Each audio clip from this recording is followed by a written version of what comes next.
ലോകത്ത് ഇന്ന് ഏറ്റവും കൂടുതൽ പ്രമേഹ രോഗികളുള്ളത് ഇന്ത്യയിലാണ്.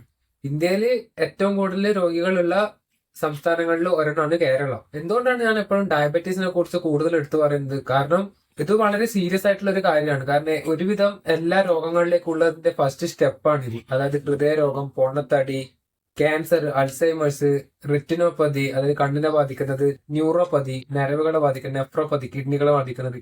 അങ്ങനെ നമ്മുടെ ശരീരത്തിൽ ഒരുവിധ എല്ലാ അവയവങ്ങളെയും ബാധിക്കുന്ന ഒരു ഒരു രോഗത്തിന്റെ തുടക്കമാണിത്. ഞാൻ ഈ സംസാരിക്കുന്നത് ടൈപ്പ് 2 ഡയബറ്റീസിനെ കുറിച്ച്. അതായത് ഇന്ന് ലോകത്ത് കോമൺ ആയിട്ട് എല്ലാവരിലും കണ്ടുവരുന്ന സാധനം. അല്ലാണ്ട് വേറെ ടൈപ്പുള്ള ഡയബറ്റീസ് ഉണ്ട്. ടൈപ്പ് 1 ഡയബറ്റീസ് ഉണ്ട്, ജെസ്റ്റേഷണൽ ഡയബറ്റീസ് ഉണ്ട്, പിന്നെ റെയർ കണ്ടീഷൻസിലെ ഡയബറ്റീസ് ഒക്കെ ഉണ്ട്. അപ്പൊ എങ്ങനെയാണ് ഒരാൾ ഡയബറ്റിക് ആകുന്നത്? ഇതൊരു നോർമൽ ആയിട്ടുള്ള കാര്യമല്ല, നമ്മുടെ ഭക്ഷണ രീതി കൊണ്ട് തന്നെ ഉണ്ടാവുന്നതാണ്. അതായത് അമിതമായിട്ട് കാർബോഹൈഡ്രേറ്റ്സും സ്വീറ്റ്സും പിന്നെ ഈ ഷുഗറി ബെവറേജസ് അങ്ങനത്തെ സാധനങ്ങൾ കണ്ടമാനം നമ്മൾ കഴിക്കുന്നതുകൊണ്ടാണ്. അതായത് നമ്മുടെ ശരീരത്തിന് ചെറിയൊരു എമൗണ്ടിൽ ആവശ്യമുള്ള ഒരു സാധനമാണ് ഈ കാർബോഹൈഡ്രേറ്റ്സ്.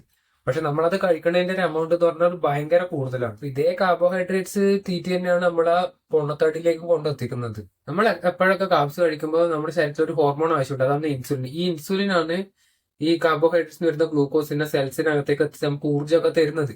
അപ്പം കൂടുതലായിട്ട് വരുന്ന ഈ ഗ്ലൂക്കോസിനെ തന്നെ ശരീരം ഫാറ്റ് ആക്കിയിട്ട് കൺവേർട്ട് ചെയ്യപ്പെടും. എന്നിട്ട് ആ ഫാറ്റ് ലിവറിൽ സ്റ്റോർ ചെയ്ത് വെക്കും. അപ്പോൾ തിന്നാത്ത ഒരു സമയത്ത് നമുക്ക് ഈ എനർജി പിന്നെ തിരിച്ചു തരാൻ വേണ്ടിയിട്ട് ഒരു സ്റ്റോറേജ് മെത്തേഡ് അവിടെ ഉണ്ട്. നമ്മൾ എന്നാൽ ഈ സ്റ്റോർ ചെയ്ത ഗ്ലൂക്കോസിനെ നമ്മൾ തിരിച്ചു കൊടുക്കാൻ വേണ്ടിയിട്ട് ഒരു അവസരം നമ്മൾ ഒരിക്കലും ശരീരത്തിൽ കൊടുക്കില്ല. കാരണം നമ്മൾ എപ്പോഴും തിന്നുകൊണ്ടിരിക്കുകയാണ്.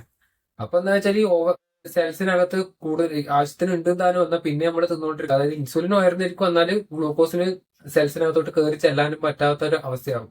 അങ്ങനെ കുറെ കാലം ഇത് കാലാകാലങ്ങളായി പോയിട്ടാണ് അവിടെ ഇൻസുലിൻ റെസിസ്റ്റൻസ് എന്ന് പറയുന്ന ഒരു പരിപാടി ഉണ്ടാകുന്നത്. അതായത് സെൽസ് പിന്നെ ഇൻസുലിനോട് റെസ്പോണ്ട് ചെയ്യാണ്ടാവും. ഇങ്ങനെ ഒരു സൈക്കിളായിട്ട് പോയിക്കൊണ്ട് അത് പിന്നെയും നമ്മൾ കാപ്സ് കഴിക്കുന്നു, പിന്നെയും ഗ്ലൂക്കോസ് വരുന്നു, പിന്നെയും ഇൻസുലിൻ വരുന്നു. അപ്പം രക്തത്തിൽ ഇൻസുലിന്റെ അളവ് കൂടുന്നു. അങ്ങനെ ഹൈപ്പർ ഇൻസുലിനേമിയ എന്ന് പറഞ്ഞിട്ട് വേറൊരു അവസ്ഥയിൽ എത്തുന്നു.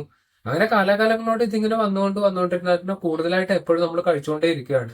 അപ്പൊ ഇത് പിന്നെ ശരീരം മൊത്തം കയറ്റി വെക്കാനൊരു സ്ഥലമാണല്ലോ. ഈ എനർജിനെ ഫാറ്റായിട്ട് കൺവേർട്ട് ചെയ്തിട്ട് നമ്മുടെ ശരീരത്തിൽ മൊത്തം കയറ്റി വെക്കുന്നു. ഇങ്ങനെ നമ്മൾ പൊണ്ണത്തടിയിലേക്ക് വരുന്നതിന്റെ വേറൊരു റീസൺ. ഇങ്ങനെ ശരീരം ഇൻസുലിൻ ഉണ്ടാക്കാണ്ടിരിക്കുന്ന ഒരു അവസ്ഥയിൽ എത്തുമ്പോഴാണ് പുറത്തുനിന്ന് ഇൻസുലിൻ എടുക്കാൻ പറയുന്നത്. അത് കൂടുതൽ വേറെ പ്രശ്നങ്ങളിലേക്ക് നയിക്കുകയുള്ളൂ. അപ്പൊ ഇവിടെ നമുക്ക് ചെയ്യാൻ പറ്റുന്ന കാര്യം എന്താ? കുറച്ചു കാലം ഈ ഷുഗറും കാർബോഹൈഡ്രേറ്റ്സും ഇതൊക്കെ കുറച്ചു കാലം ഒഴിവാക്കി കഴിഞ്ഞു കഴിഞ്ഞാൽ തനിയെ നമ്മുടെ തടി കുറയാൻ തുടങ്ങും.